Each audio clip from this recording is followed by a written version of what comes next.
ఉండడు. మన దేవుడు ఏం చేస్తున్నాడంటే ఆయన ఏం చేస్తున్నాడంటే చేయించున్నాడు, అంటే త్వరగా రాబోతున్నాడు, ఆయన వస్తున్నాడు. కానీ ఆయన మౌనంగా ఉండువాడు కాదు. మనం ప్రార్థన చేస్తుంటే ఎన్నో సంవత్సరాల నుంచి మనం దేవుడి సంగతి మొదలుపెడుతున్నాం. ఎంత కాలంలో నుంచి మనం దేవుడిలో ఎదుగుతున్నాం, ప్రార్థన చేస్తున్నాం, కన్నీరు కారుస్తున్నాం.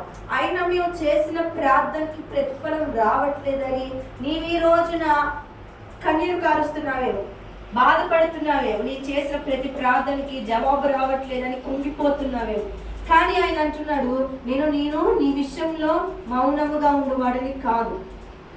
ఆయన మన కొరకు ఏ విధంగా వస్తున్నాడు? త్వరగా చేస్తున్నాడు. ఆయన త్వరగా వస్తున్నాడు. ఎందుకు వస్తున్నాడు? నీ పట్ల కార్యము చేయడానికి, నీ పట్ల గొప్ప జవాబు ఇవ్వడానికి, ఆయన నీ పట్ల ఉన్న ప్రణాళిక నెరవేర్చడానికి ఆయన నీ కొరకు రాబోతున్నాడు. ఆయన ఏ విధంగా ఉన్నాడు? మౌనముగా ఉండేవాడు కాదు. యెషయా గ్రంథంలో ఉన్నది, ఆయన సిలువలో యాగమైనా కానీ, సిలువలోకి ఎక్కినా కానీ ఆయన మన కొరకు మౌనంగా లేదు. అంతమంది వచ్చి ఒకటి తక్కువ 40 దెబ్బలు కొడుతున్నా కానీ కొరట దెబ్బలు ఆయన ఎలా ఉన్నాడు? మౌనం అయిపోయాడు. నోరు తెరిచి ఒక్క మాట కూడా పలకల. మనం చూడండి, మనని ఎవరన్నా గబక్కన ఒక మాట అంటే ఏం చేస్తాం? ఎంపడి అనేస్తాం. ఇంకా అసలు ఆలస్యం లేదు, ఎంపడి అనేస్తాం. నువ్వు నన్ను అనేది ఏంది చూసుకొని నేను అంటున్నాను. కానీ అంతమంది వచ్చి కొట్టినా, నోమున ఉమ్మి వేసిన, కొరడాల దెబ్బలతో చేతికి మేకులు కొట్టినా, తలకి ముందు కిరీటము పెట్టినా, కొరడా దెబ్బలతో చీల్చి కొట్టినా, రక్తము చిందించిన, ఒక్క మాట కూడా పలెత్తియను పలకలు, మౌనమైపోయాడు.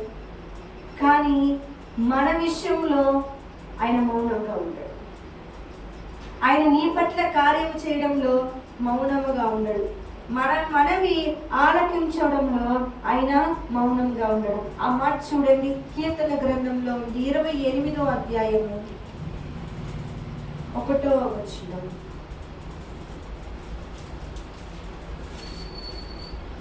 కీర్తనలు 28వ అధ్యాయం 1వ వచనం. యెహోవా, నేను నీకు మొరపెట్టుచున్నాను, నా ఆశ్రయ దుర్గమా, మౌనముగా నుండక నా మనవి ఆలకించుము.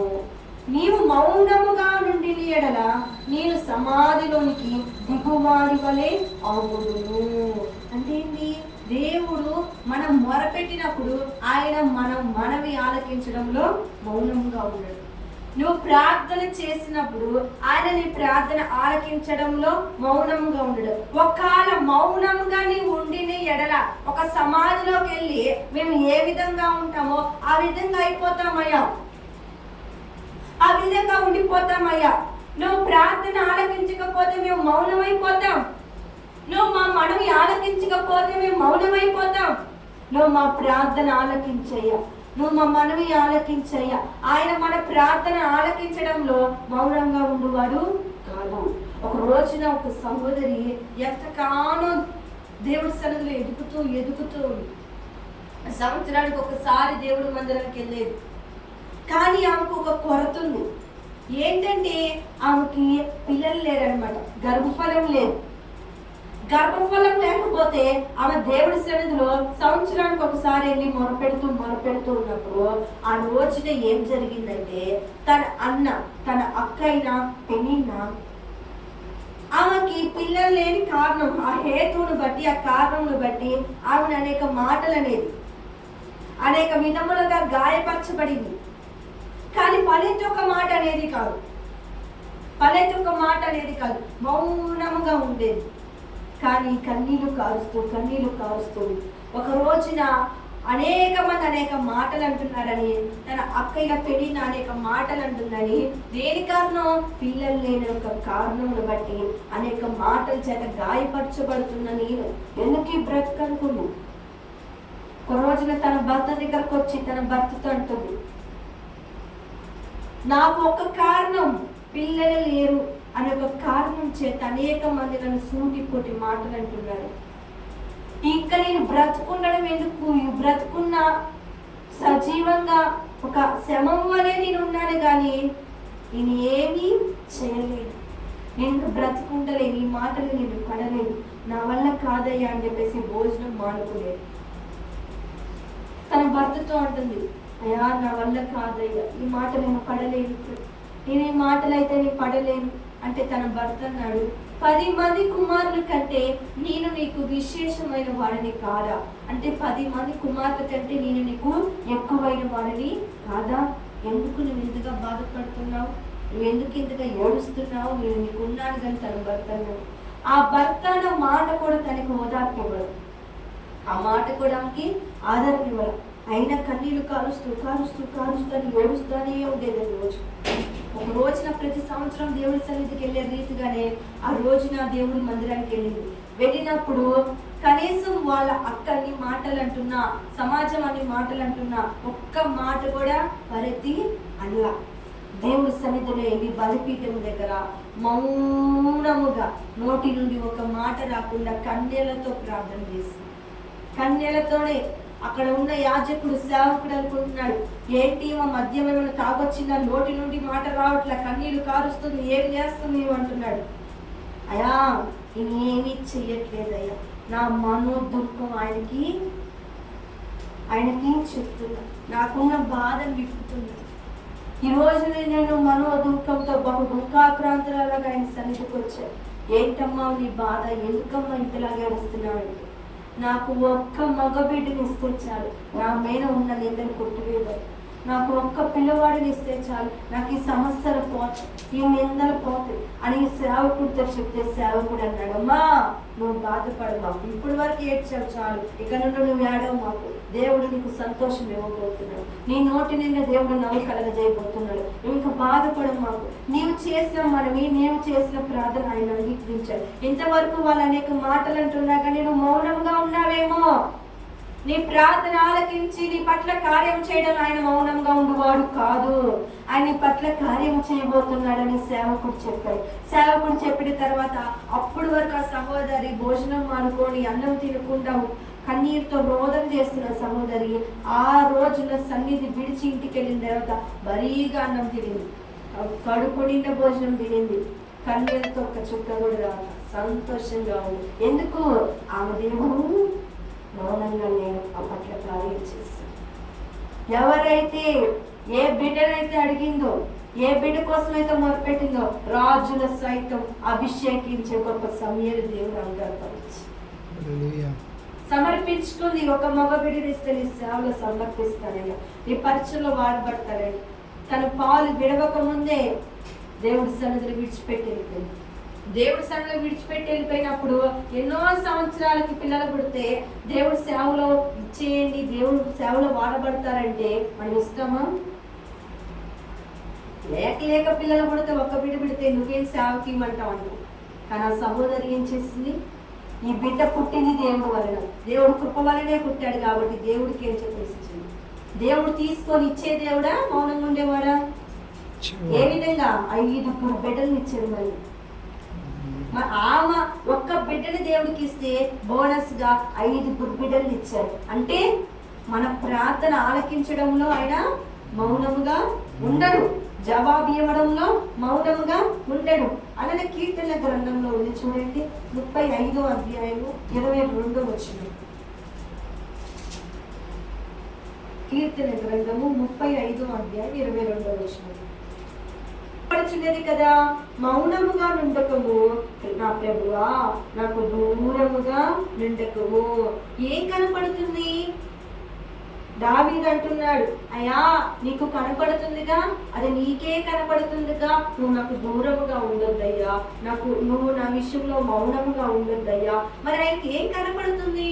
ఏం కనపడుతుంది అంటే 21వ వచనంలో చూడండి, అనుచున్నారు. ఎంతమంది అయితే దావీదు గురించి అనేక మాటలు అంటున్నారో, ఇంకా దావీదు పరిస్థితి అయిపోయింది, ఇంకా తను ఏమి చేయలేడు, తన వల్ల ఏమీ కాదని అసలు చూడండి ఆహా ఆహా నవ్వుతున్నారని. ఆహా ఆహా అని ఇప్పుడు నవ్వుతున్నారు. మా సంగతి అంతా వాళ్ళకి తెలిసిపోయింది. నీవు వాళ్ళని చూసి ఉన్నావయ్యా, నా విషయంలో మౌనముగా మాకు దూషిస్తున్నారు, అనేక మాటలు అంటున్నారు, ఇబ్బందులు పెడుతున్నారు, మమ్మల్ని టార్చర్ చేస్తున్నారు. అయినా వాళ్ళ సంగతి నువ్వు చూస్తున్నావు. వాళ్ళ విషయంలో నా విషయంలో కార్యం చేయడంలో నువ్వు మౌనముగా ఉండమాకు, మౌనముగా ఉండమాకయ్యా.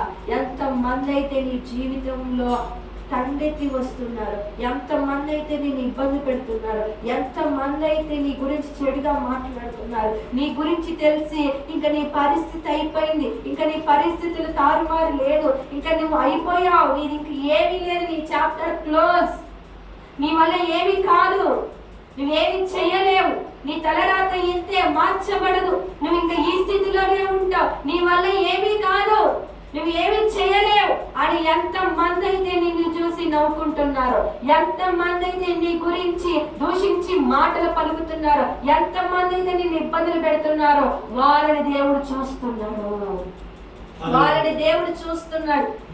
ఈ రోజు నువ్వు అంటున్నావు నేను ఏ తప్పు చేయకపోయినా నన్ను అనేక మాటలు అంటున్నారయ్యా, నా గురించి తెలిసి కూడా నా భర్త నా గురించి తప్పుగా మాట్లాడుతున్నాడయ్యా, నా గురించి తెలిసి కూడా నా భార్య అర్థం చేసుకోవట్లేదయ్యా, నా గురించి తెలిసి కూడా ఇంతగా నీచంగా మాట్లాడుతున్నారు, నేను ఏమి చేయాలయ్యా అంటే వాళ్ళని దేవుడు చూస్తున్నాడు, వాళ్ళని దేవుడు చూస్తున్నాడు. ఆహాహా నవ్వుతున్నారయ్యా, వాళ్ళని దేవుడు చూస్తున్నాడు. ఆ విషయంలో దేవుడు మౌనంగా ఉన్నవాడు కాదు. దావీదు బాధపడుతున్నాడు, శత్రువులు నన్ను చూసి తరుపుతున్నారు, శత్రువులు నన్ను చూసి ఇబ్బంది పెడుతున్నారు, వాళ్ళు నా గురించి తెలిసి అనేక మార్లుగా నవ్వుతూ అపహసిస్తున్నారయ్యా. దేవుడు అంటున్నాడు నేను ఆ విషయంలో మౌనముగా ఉండను, ఆ విషయంలో నేను మౌనముగా ఉన్నవాడును కాదు. మరి ఏం చేస్తాడైనా? మత్తయి సువార్త 5వ అధ్యాయం 11వ వచనం చూడండి. ఆ నిమిత్తము జనులు మిమ్మల్ని నిందించి హింసించి మీ మీద అబద్ధములు చెడ్డ మాటలను పలుకున్నప్పుడు మీరు ధన్యులు, సంతోషించి ఆనందించు, మీకు పరలోకమందు ప్రతిఫలము అధికమగును. దేవుడు వాక్యం సెలవిస్తుంది. ఏమని? మీరు దేవుడి సన్నిధికి వస్తున్నారని, దేవుణ్ణి ఎదుగుతున్నారని అనేక మంది అనేక మాటలు అంటుంటే మీరు బాధపడాల్సిన అవసరంలా, మీరు కృంగిపోవాల్సిన అవసరంలా, మీరు సంతోషించండి. నా వలన, నా గురించి, నా నిమిత్తము మీరు హింసించబడుతుంటే మీరు ధన్యులు. మీరు బాధపడిన అవసరంలా, మీరు కృంగిపోవాల్సిన అవసరంలా. నువ్వు దేవుడి సన్నిధికి వెళ్తున్నావు, దేవుళ్ళు ఎదుగుతున్నావు, ఆత్మీయంగా నువ్వు బాగా ఎదుగుతున్నావు, నువ్వు కృంగిపో మాకు. దేవుడు మాటలు వింటున్నాడు, నీతో దేవుడు మాట్లాడుతున్నాడు. ఆయన సన్నిధిలో ఎదుగుతున్న నీతో దేవుడు మాట్లాడుతున్నాడు. ఆ రోజున అపోస్తుడైన పౌలు కూడా దేవుడి సేవలో వాడబడుతున్నాడు. ఆయన నిమిత్తము హత్య చేయబడ్డాడా? ఆయన నిమిత్తము కాదా? ఆయన కొరకే హత్య చేయబడ్డాడు, హతసాక్షి అయ్యాడు. ఎందుకు? ఆయన గురించి ప్రకటిస్తున్నాడు. అప్పుడెప్పుడో 2 సంవత్సరం కిందట ఒక సేవకుడిని కూడా, ప్రవీణ్ పగడాల, గొప్ప సేవకుడు, గొప్ప దైవజనుడు, హైదరాబాద్లో సేవ చేస్తున్నాడు. ఆ సేవకుడు కూడా దేవుడి సేవలో నిజాయితీగా ఒక నిప్పులాగా నీట్గా ఉన్నట్టుగా చెప్పేవాడు. అలాంటి సేవకుడిని కూడా హతమార్చాడు. డ్రైవింగ్ చేస్తుంది, చంపేశాడు. ఎందుకు? ఆయన గురించి ప్రకటిస్తున్నారు, దేవుడి గురించి చెప్తున్నారు. అంటే దేవుడి గురించి చెప్తే అదే ఇక్కడ ఉంది. నా నిమిత్తము మిమ్మల్ని ఎవరైతే హింసిస్తున్నారో, నా నిమిత్తం ఎవరైతే మీ గురించి చెడ్డ మాటలు పలుకుతున్నారో నేను వాళ్ళని చూస్తున్నా. నేను వాళ్ళ విషయంలో మౌనంగా ఉండను. మీరు బాధపడమాకండి, మీరు సంతోషించండి, గంతులేయండి, ఆనందించుడి. మీరు ఎప్పుడు కృంగిపోమాకండి, నా సన్నిధిలో మీరు వస్తున్నారని, నా గురించి మీరు కనీసం కన్నీటితో రోదన చేస్తున్నారు, మీతో దేవుడు మాట్లాడుతున్నారు. మీరు ఎన్ని నిమిత్తం ఆయన సన్నిధికి వచ్చారో ఆయనకి మాత్రమే తెలుసు. మీరు ఎంతగా ప్రార్థన చేస్తున్నారో, ఎంతగా ప్రార్థన ఎదుగుతున్నారో ఆయనకి మాత్రమే తెలుసు. మీరు దేవుడి సన్నిధిలో ఇంతగా వాడబడుతూ, దేవుడి సన్నిధిలో ఇంతగా నిలబడి ఆయన కొరకు ప్రార్థన చేస్తుంటే అనేక మాటలు పలుకుతున్నారని మీరు బాధపడమాకండి. మీరు సంతోషించండి, వారిని నేను చూసుకుంటా, వారిని నేను చూసుకుంటా, నువ్వు మాత్రం ఉండిపోను, నువ్వు మాత్రం దిగులు చెందమాకండి. ఆ రోజున అపోస్తుడైన పౌలు దేవుడి సన్నిధిలో ఏం చేశాడు? ప్రార్థన చేసేవాడు, బోధించేవాడు. ఇక్కడ ఉంటే ఇక్కడ వాక్యం చెప్తుంటే అక్కడ కనపడేవాడు, మళ్ళీ అక్కడికి వెళ్ళిపోయాడు అప్పుడే. ఆ విధంగా అనేక ప్రాంతాల్లో వాక్యం చెప్తుంటే దేవుడి గురించి నిజాయితీగా ప్రకటిస్తుంటే హతసాక్షి అయ్యారు. అలాంటి వారు ఇబ్బంది పెట్టారు. ఈ రోజులో దేవుడు ఎదుగుతూ దేవుడి సన్నిధిలో ఉంటే ఆయన ఆ విషయంలో దేవుడు ఎప్పుడు మౌనముగా ఉండడు. ఇంకొక మాట చూద్దాం, కీర్తన గ్రంథం 39:12.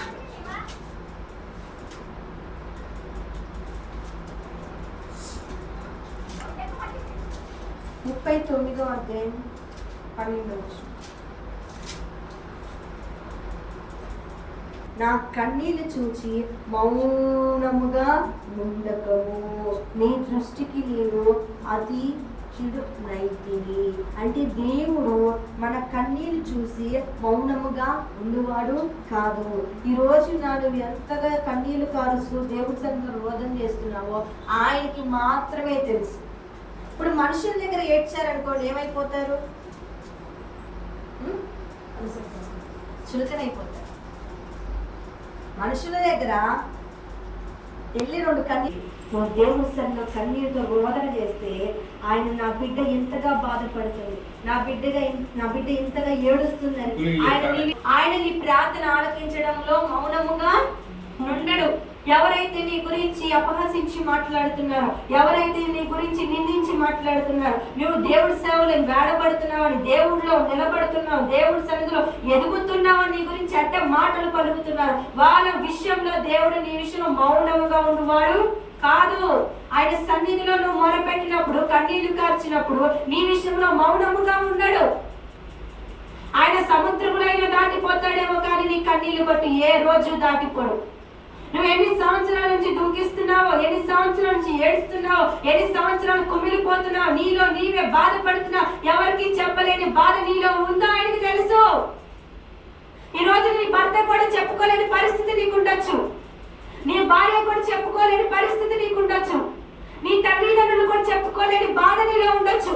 ఆ బాధ నీవు ఎన్ని సంవత్సరాల నుంచి నీలో నువ్వు కుమిలిపోతున్నావో, రాత్రంతా ఏడ్చుకుంటున్నావు, అది ఆయనకి తెలుసు. అది ఆయనకు తెలుసు. నీ కన్నీళ్లు ఆయన చూస్తున్నాడు. నీ కన్నీళ్ళ విషయంలో ఆయన మౌనంగా ఉండేవాడు కాదు. ఒక మనిషి దగ్గర నువ్వు 2 కన్నీళ్ళు పట్టు కారుస్తే వాళ్ళు అనుకుంటారు చొలకడైపోతావు అందరి విషయంలో. ఒక మనిషి దగ్గర నువ్వు దుఃఖిస్తూ ఏడుస్తూ ప్రార్థన చేయి, ఏడుస్తూ మాట్లాడితే ఉన్నప్పుడు ఓదారుస్తారు, పక్కకెళ్ళాక ఏమో పదే అదే నువ్వు దేవుడు పాదాల దగ్గర పెట్టి, అయ్యా నా స్థితిని చూడయ్యా, నా పరిస్థితిని చూడయ్యా, నా సమస్యను చూడయ్యా, నా బిడ్డను చూడయ్యా, నా భర్తను చూడయ్యా, నా తల్లిదండ్రులు చూడయ్యా. నువ్వు కన్నీరు కారు ఆయన సన్నిధిలో. ఆయన మౌనముగా ఏ రోజు నీ విషయంలో ఉండడు. అలానే బైబుల్ గ్రంథంలో మీరు చూసినట్లయితే ఒక సహోదరి తన భర్త చనిపోయి ఉన్నాడు, విధవరా, ఒకడే ఒక కుమారుడు. ఆ కుమారుడు పెట్టుకొని ఎదుగుతూ ఉంది. ఆ కుమారుడు కూడా బాగోక చనిపోయాడు. తన పరిస్థితి చూడండి. ఇంకా నా భర్త చనిపోయిన ఒక్కడే కుమారుడని భర్తే ఇంకా కుమారుడే ఇంకా అన్ని సమస్యలు అనుకొని బ్రతుకుతున్న ఆ తల్లి కుమారుడు కూడా చనిపోయినప్పుడు ఇంకా పరిస్థితి చూడండి, ఎంత కుమిలిపోతుందో, ఎంత ఏడ్చిద్దో, ఎంత రోదన చేసిద్దో. ఒక్కడే ఒక కుమారుడు, భర్త లేడు, కుమారుడు లేడు. ఇంకా నా పరిస్థితి ఏంటి? నా పరిస్థితి ఏంటి? ఇంకా ఎవరికి చెప్పుకోలేని బాధ ఎంతగానో రోదన చేస్తుంది.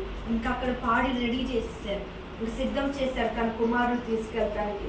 ఆ సహోదరి వాళ్ళ తల్లిదండ్రులు, అన్నదమ్ములు, తోడబుట్టులు, ఆ చుట్టాలు, బంధువులు అందరూ వచ్చారు. అందరూ వచ్చి చెప్తున్నారు, ఏడవమాకమ్మ, ఎందుకు ఏడుస్తుంది? నీ కుమారుడు లేకపోయినా, నీ భర్త లేకపోయినా నేనున్నాను అంటున్నారు తల్లి. అయినా ఒక ఆదరణ రావట్లేదు, అయినా ఒక ఓదార్పు రావట్లేదు. ఇంకా నా కుమారుడే లేడు, నా భర్తే లేడు, ఇంకా నేనెందుకు బ్రతుకుంటాం, నేను కూడా ఇదైతే పోయిద్ది, ఇంకా నాతోనే పోయిద్దిలే అని ఏడుస్తూ కుమిలిపోతూ రోదన చేస్తుంది. అక్కడ ఉన్న వాళ్ళందరూ చెప్తున్నారు, ఏడవమాకమ్మా, ఏడవద్దమ్మా. ఆ సమయంలో ఇంకా పాడి సిద్ధం చేసి తీసుకెళ్తున్నారు. ఇంకా బిగ్గర ఏడుస్తుంది, ఇంకా నా కుమారుడు నేను చూడలేను, ఇదే ఆకలి చూపు, ఇదే ఆకలి చూపు, నేను ఇంకా చూడలేను, నేను ఇంకా చూడలేను అని ఏడుస్తుంది. ఆ సమయంలో వెళ్తున్నప్పుడు ఎదురుగా యేసుక్రీస్తు ప్రభు వస్తున్నారు. సైన శిష్యులు వాడికి ఎదురుగా ఎవరైనా ఉంటారా అని ఆయన వస్తున్నాడు. చూడండి, సవాలు ఇస్తున్నాడు, రా ఏం చేద్దాం అన్నట్టు ఆయన వస్తున్నాడు. ఆయన వచ్చినప్పుడు ఆ సహోదరి ఏడుస్తుంది, అక్కడ పరిస్థితులని ఆయన గమనించాడు. గమనించినప్పుడు ఆ సహోదరి దగ్గరికి వెళ్ళి, మా ఏడవద్దు, మా నువ్వు ఏడవద్దు, ఇంకా అక్కడ వద్దమ్మా ఏడవద్దమ్మా ఏడవద్దని అయినా ఏడుస్తానే ఉంది. కానీ ఎప్పుడైతే యేసయ్య ఆమె దగ్గరకు వచ్చి నువ్వు ఏడవద్దమ్మా అని అన్నాడు, అప్పుడే ఆపేసింది ఏడుపు. ఇంకా వెంటనే వెళ్ళి పాడిని ముట్టినగానే తన కుమారుడు, చనిపోయిన కుమారుడు కూడా లేచాడు. దేవుడు ఏం చేశాడు? ఏడవద్దమ్మా అని అన్నాడు. ఆమె బాధను అక్కడ, ఆమె కన్నీళ్ళు ఆయన చూశాడు. ఆమె ఎన్ని సంవత్సరాల నుంచి ఏడుస్తుందో, ఎంతగా కుమిలిపోతుందో ఆమె చూశాడు. ఆమెని చూసి తన కుమారుడు, చనిపోయిన కుమారుడు దేవుడు బ్రతికించాడు. ఆ సమస్యను తీర్చివేశాడు. అంతగా జన సమూహం, బంధువులు అందరూ చెప్పారు ఏడవద్దమ్మా అని. అయినా ఏడుస్తానే ఉంది. ఎప్పుడైతే యేసయ్య ఆమె దగ్గరకు వచ్చి ఏడవద్దమ్మా అనగానే ఏడుపు ఆపేసింది. తన కుమారుడు, చనిపోయిన కుమారుడు కూడా లేవసాగాడు. ఈరోజు దేవుడు నీతో చెప్తున్నాడు, నువ్వు ఎన్ని సంవత్సరాల నుంచి ఏడుస్తున్నావు, ఎంతగా కుమిలిపోతున్నావు, రాత్రి అంతా ఎంతగా ఏడుస్తూ బొంకపడుతున్నావు, నీలో నువ్వే బాధపడుతున్నావు. నేను వెళ్ళిపోయిన తర్వాత నా బిడ్డల పరిస్థితి ఏంటి? నేను ఉండగా నా బిడ్డను బాగా చూసుకోవాలి, నేనుండగా నా బిడ్డను దేవుడి సన్నిధిలో ఎదగాలి, నేనుండగా నా భర్త దేవుడి సన్నిధిలో రావాలి, నా కుటుంబం మార్చబడాలి, నా కుటుంబం ఇలా ఉండాలి, నా బిడ్డను ఇలా చదివించుకోవాలి, నా అప్పులు నేను తీర్చుకోవాలి, నా బిడ్డను బాగా చూసుకోవాలి, నా భర్త మారితే చాలు, నా అప్పులు తీరితే చాలు, నాకు స్వస్థత వస్తే చాలు, నేను ఇలా ఉంటే చాలు, అలా ఉంటే చాలు, ఇలా బ్రతుకుతే చాలు అని నువ్వు ఎంతగా ఏడుస్తున్నావు ఆయన చూస్తున్నాడు. నువ్వు ఎంతగా నీలో నువ్వే కుమిలిపోతున్నావు ఆయన చూస్తున్నాడు. నీలో నువ్వు ఎంతగా నలిగిపోతున్నావో, ఎంతగా రాత్రి అంతా ఏడ్చుకున్నావు, పగలంతా సంతోషంగా నవ్వుతున్నావు, ఆయన నిన్ను చూస్తున్నాడు. మన దేవుడు సముద్రమునైనా దాటిపోతాడు, కానీ నీ కన్నీళ్ళు బట్టి ఏనాడు దాటిపోడు. ఆయన ఒక గుడ్డిలో పట్టి ఉన్నాడు. ప్రతి కన్నీళ్ళు బట్టి ఒక్కొక్క విలువ ఉంది, ఒక్కొక్క ప్రతిఫలం ఉంది. ఆ రోజున ఏడవద్దనగానే ఏడుపు పప్పేసింది. ఆయన అంటున్నాడు, నీ కన్నీళ్ళను విషయంలో నేను మౌనముగా ఉండను. నువ్వు ఏడుస్తుంటే నేను మౌనముగా ఉండను. చాలా మంది మనుషులు ఏం చేస్తారంటే, మన బాధ ఏదైనా ఎవరికైనా చెప్పుకుంటే బరువు తీరిపోయిద్దని చెప్పేసి ఒకరికి చెప్తా ఉంటారు. వాళ్ళ దగ్గరికి వెళ్ళి బాధపడుతూ ఏడుస్తూ ఉంటారు. వాళ్ళు ఏం చేస్తారు, మన దగ్గర బాగానే ఉంటారు, తర్వాత ఎదుటి వాళ్ళ దగ్గరికి వెళ్ళి పక్కకి వెళ్ళి ఏమి ఈ విషయంలో ఏడుస్తుందంట, ఏమో తప్పు లేకుండా తన భర్త కొడతాడా అంటారు. మన గురించి పలెత్తి తప్పుగా మాట్లాడచ్చు. ఎవరు మనకు భరోసాగా ఉంటారు, ఎవరు మనతో రారు, ఎవరు మనకు అండగా ఉంటారు. నేనున్నానని ఎవరు అప్పటి వల్లే అంటారేమో, కానీ ఆయన అంటున్నాడు, ఇది ఎంతగా ఏడుస్తుంది, ఆ కన్నీళ్ళు నీళ్ళు తుడుస్తా. కన్న బిడ్డలైనా మన కన్నీళ్ళు తొడవలేరు, కన్న బిడ్డలైనా మన కన్నీటి కారణం అవుతారు, కానీ కన్నీళ్ళు తొడవరు. కానీ ఆయన అంటున్నాడు, నేను మీ కన్నీళ్ళ విషయంలో మౌనముగా ఉండదు, మీ ప్రార్థన ఆలకించడం విషయంలో నేను మౌనముగా ఉండదు. ఎవరైతే అనేక మాటల చేత నేను గాయపరుస్తున్నారో, ఎవరైతే నేను ఇబ్బంది పెడుతున్నారో, ఎవరైతే నీ పరిస్థితి ఇంతే, నీ తలరాత ఇంతే, మారదు అని అంటున్నారో, వాళ్ళ విషయంలో నేను మౌనముగా ఉండను. నీ పట్ల నేను కార్యం చేయబోతున్నా, నీ ప్రార్థన ఆలకించడం విషయంలో నేను మౌనముగా ఉండను. మనం ఇందాక ఫస్ట్ లో చూసుకున్నాం, ఏమని ఎన్నో సంవత్సరాలు అవుతుంది అయ్యా, ఏంటయ్యా అంటే ఎన్ని సంవత్సరాలు అయితే ఏమైంది, నేను ప్రార్థన ఆలకిస్తున్నానుగా, నేను మౌనంగా ఉండనుగా, నీ పట్ల నేను కార్యము చేస్తానంటున్నాడు. ఒక్క మాట చెప్పి ముగిస్తా చూడండి. యెషయా గ్రంథంలో ఉంది 62వ అధ్యాయము 1వ వచనం.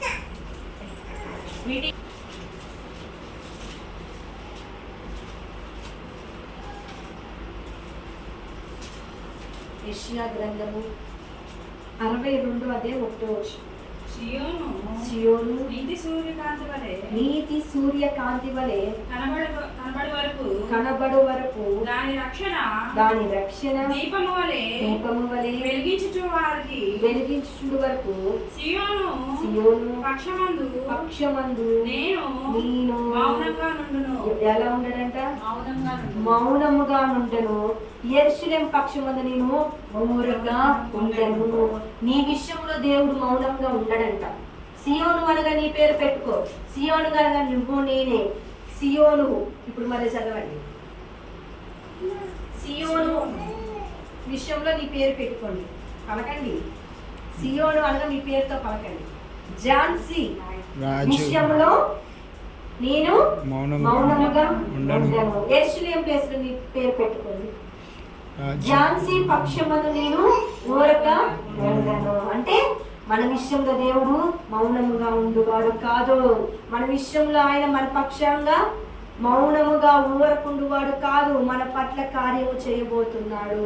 అది ఈ క్షణం ముందే దేవుడు చేయబోతున్నాడు. ఎన్ని సంవత్సరాల నుంచి నువ్వు చక్కెర ఒక ఏం లేదు కదా, ఒక క్లాక్ వలె తిరుగుతూ మళ్ళీ 12 వేలకు వస్తుంది, మళ్ళీ వస్తుంది.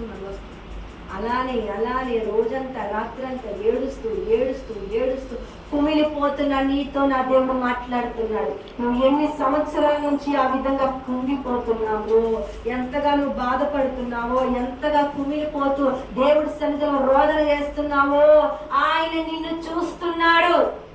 ఆయన నీ పక్షమందు మౌనముగా ఉండడు. ఆయన నీ విషయంలో ఊరకుండడు. నీ పట్ల కార్యం చేయబోతున్నాడు.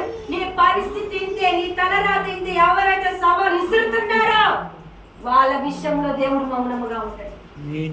ఎవరైతే నిన్ను చూసి నవ్వుతున్నారో, ఎవరైతే నీ గురించి తప్పుగా మాట్లాడుతున్నారు, చెడ్డ మాటలు పలుకుతున్నారో వాళ్ళ విషయంలో దేవుడు మౌనంగా ఉంటాడు. ఆయన నీ కన్నీళ్లు చూస్తున్నాడు, నీ ప్రార్థన ఆలకిస్తున్నాడు. నీ విషయంలో మౌనంగా ఉండువాడు కాదు, నీ విషయంలో కార్యము చేసేవాడే, నీ విషయంలో గొప్పగా నిన్ను నిలబెట్టువాడు, నీ పరిస్థితిని మార్చేవాడు, నీ స్థితిని మార్చేవాడు. నేను ఇంత ప్రార్థన చేసిన ప్రతిఫలం రావట్లేదని నువ్వు అనుకోవచ్చు, కానీ నీ విషయంలో ఆయన మౌనముగా ఉండడు. ఒక్క విషయం చెప్పి ముగిస్తానండి. ఇంటర్వ్యూకి వెళ్ళినప్పుడు వాళ్ళు ఇంటర్వ్యూ చేశారు. అంటే ఒక జాబ్ నిమిత్తం ఒక ఆఫీస్కి వెళ్తే వాళ్ళు మనకి క్వశ్చన్స్ అడిగారు. ఆ క్వశ్చన్స్ అడిగిన తర్వాత వాళ్ళు అన్నారు, బయట కూర్చోండి, నువ్వు జాబ్లో సెలక్షన్ అయ్యావా లేదనే చెప్తామన్నారు. సరే బయట కూర్చున్నాం. మనం ఏం చేస్తాము? వెయిట్ చేస్తూ ఉంటాం. వాళ్ళు ఏం చెప్తారు, నేను సెలెక్ట్ అయ్యాను, ఈ జాబ్ నాకు వచ్చిద్దా రాదా అని మనం వెయిట్ చేస్తూ ఉంటాం. ఏం చేస్తాం? వెయిట్ చేస్తూ ఉంటాం. కానీ వాళ్ళ విషయంలో దేవుడు ఏం చేస్తాడు? వాళ్ళు ఏం చేస్తారు? సరిగ్గా చెప్పలేదు, ఇంటర్వ్యూ సరిగ్గా మనం సెలెక్ట్ అవ్వడం. కానీ మనం ఆ విషయం చెప్తే మనం బాధపడతామని వాళ్ళు ఏం చేస్తారు? అంతే ఉంటారు. ఒకరికి పిలిచి చెప్తారు, నేను సెలెక్షన్ అవ్వలేదు, వచ్చింది అంటే ఏమైంది అక్కడ? అంటే ఏమైంది? మౌనముగా ఉన్నావు. ఒక మనిషి ఒక విషయం చెప్పడానికి మనం ఏం చేసాం? వెయిట్ చేసాం. ఆయన ఏం చేశాడు? అక్కడ ఎదురు చూశాడు. కానీ నీవు ఎప్పుడైతే దేవుడి సన్నిధిలో ఎదురు చూస్తావో నీ విషయంలో అయినా మౌనముగా ఉండడు. నీ పట్ల కార్యం చేయడంలో అయినా మౌనముగా ఉండడు. నీ పరిస్థితిని మార్చడంలో అయినా ఊరకుండడు. నీ కన్నీళ్లు తుడవడంలో అయినా మౌనముగా ఉండడు. నీ ప్రార్థన ఆలకించడైనా మౌనంగా ఉండడు. నీ పరిస్థితిని, నీ కన్నీళ్ళని దాటిపోనివాడు. ఆ రోజున సమూహ గారి కన్యలతో రోదన చేస్తుంటే అంతమంది వచ్చి అమ్మాను వేడవద్దు అన్నా కానీ అవి ఏడుస్తానే ఉంది. కానీ ఏసై వచ్చింది కానీ ఏడు పాపం ఏడవద్దమ్మని ఏడు పాపం. ఈ రోజు దేవుడు చెప్తున్నాడు, నువ్వు ఎంతకాలం నుంచి ఏడుస్తున్నావు, ఎంతకాలంతో రోదన చేస్తున్నావు. దేవుడు అంటున్నాడు, ఏడవద్దు, నీ కన్నీళ్ళని తుడిచేస్తా. ఈ రోజు నీకు సంతోషం రాబోతుంది, నీకు విడుదల రాబోతుంది. నీ కన్నీళ్లు దేవుడు నాట్యముగా మార్చబోతున్నాడు. ఈ రోజున నీకు మంచి పేరు, మంచి ఖ్యాతి ఇవ్వబోతున్నాడు. నువ్వు ఎంతగా కుమిలిపోతున్నా నీ విషయంలో కార్యం చేయడంలో అయినా మౌనముగా ఉండువాడు కాదు. ఈ కొద్ది మాటలు దేవుడు దీవించాల్సిన విషయం. అందరూ ప్రార్థన చేస్తుంది.